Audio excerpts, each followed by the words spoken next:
What's up, everybody? Doc Dog 1985. There's levels to this. I just took off my tie and I was thinking about this. One of the things that I keep getting asked about the Xbox ROG Ally X and Xbox's next strategy with consoles and all this other stuff. Yeah. Number one is,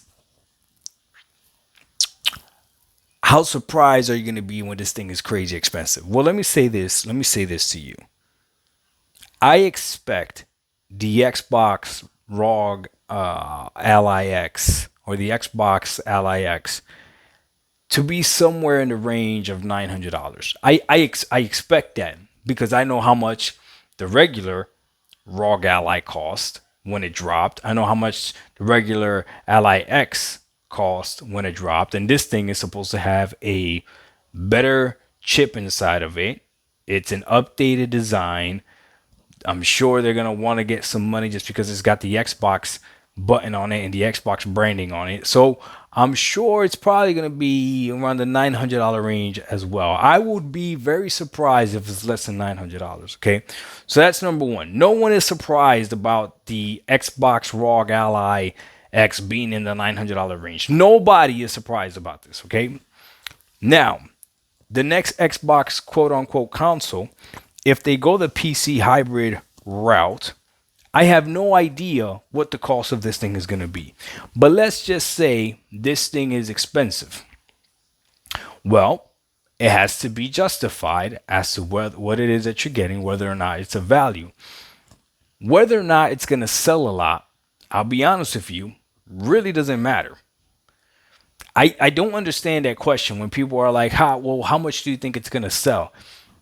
The handheld PC space, it's already a niche space, so it's probably not going to sell a lot. That probably won't sell a lot. This next new console, that's something, a new concept, a new hybrid or whatever, I don't know how much this is going to sell. I don't know if the public and or the audience is going to go ahead and gravitate to it. I think Xbox has to be very careful how they position this and how they sell this to its customers. But I do know this. The Xbox Series X and S didn't sell well either, right? According to many people's standards, it didn't sell well either. So Xbox, you guys predicted, would do something like this where they would partner up with somebody else to make the hardware that would be the Xbox, right? So they have less to lose. Asus is the one that made this thing, right? Asus is the one that had to ORM it and do all the testing on it and all that other stuff, right?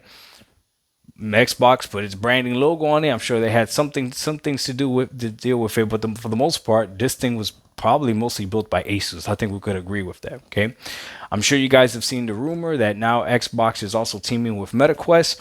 I don't know how true that is or not, but that's MetaQuest already making a device that they have already made. Right, they're gonna make it a little bit better probably, and then again, Xbox branding on it. This is an Xbox MetaQuest. Okay, again, it makes sense for Xbox to partner up with people that are already making hardware and teaming up with them to make their hardware. That way, if they don't sell a lot, well, it's not them. I don't know what the market is for the MetaQuest 3. I don't know. But the fact that they're making a 3 or they keep making these things, I'm sure it must be good enough.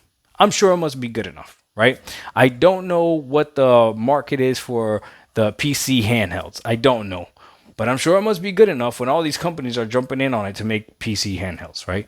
So Xbox, all they're doing is tagging their name on it. This is now the next Xbox. Okay, good to go. So the next pre-built gaming PCs, if that's what Xbox is making, I'm sure they'll probably also grab or partner up with somebody that already has a pre-built PC lineup or something like that and go from there. As far as how much this thing is going to sell, a real gamer, a true gamer, does not care how much their console sales, does not care how much their favorite game sold, does not care how much their favorite controller sold. This is the only industry that I have seen fanboys talk about that.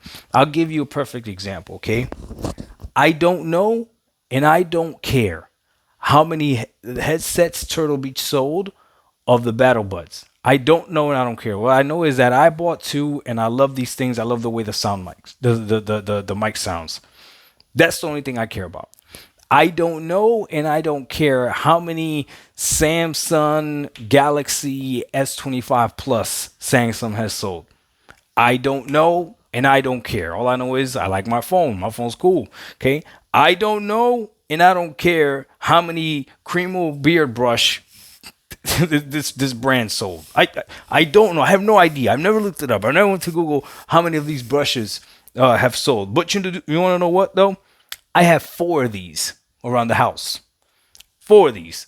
So I like them. I don't know if they only sold 4. That's the only thing I care about. I have no idea. I don't know how many Degree Secrets Degree has sold. Have no idea. What else I got? I don't know how many of these ties have been sold. I have no idea. I don't even know how much moisturizer has been. That's gonna be a crazy screenshot. Let me put that down. But you know what I mean. Don't you do it. Don't do it. I don't care though. All I care about is what's my experience with it. So, with all that being said, stop asking me how much is the ROG Ally X Xbox gonna sell. Doesn't matter. The only thing that matters is will Xbox actually execute and make this UI good and make this idea that they have seamless and actually execute properly. That's the only thing that matters. And if they do it with a handheld, then they have the blueprint as to do it with their next gen hardware that's going to connect to a PC. I mean to a TV. And that can make things very interesting. Doc Dog 1985, there's levels to this. We out. Peace.